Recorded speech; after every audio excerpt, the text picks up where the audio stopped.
There's a singer called Olivia Newton-John. She passed away recently. Back in the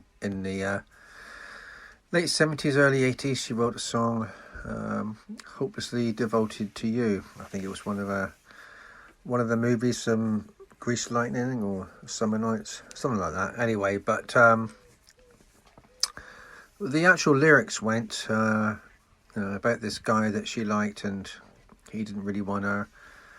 She was saying in it that her mind would say, "Forget him, give him up," and her heart was saying, "I'm going to wait until the end." And sentimental words they might be, they're not really the ideal way of treating life for us as Christians.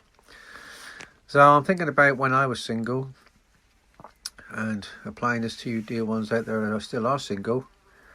And you've met somebody, you've been friends with somebody, and you had some hope, you kind of like that person, but things don't seem to have quite worked out the way you wanted it to be, and that person doesn't quite show you the same interests you want, yet somehow part of you wants to sort of say, "Come on, just move on." The other part of you wants to say, "Don't give up."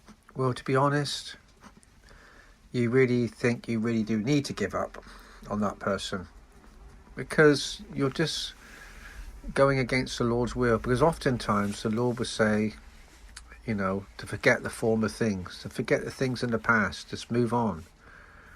And the Lord says in other places in the Bible concerning other scriptures about the old way of the law and such things like that, and he would say, that there's a new way of things to come.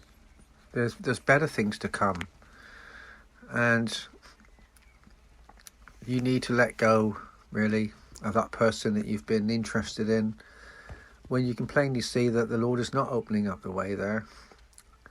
You need to let that person go, move on.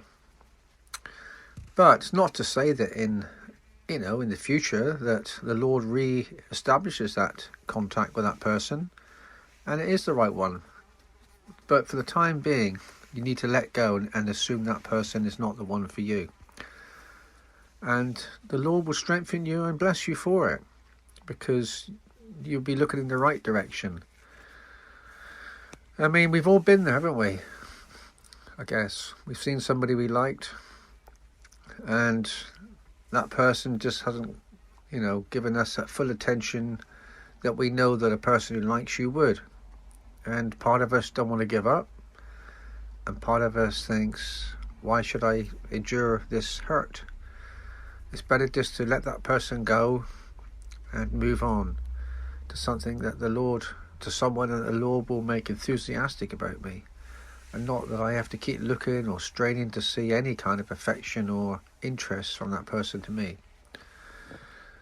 So you need to let go. You need to let go of that person if that's the case in your life. And then the Lord will lead you to the right person that He has chosen for you, and you will be rewarded by all the attention, and all the obvious signs that you would have been looking for will come very naturally and very easily, because that person is the one that God has chosen for you. So may this encourage you.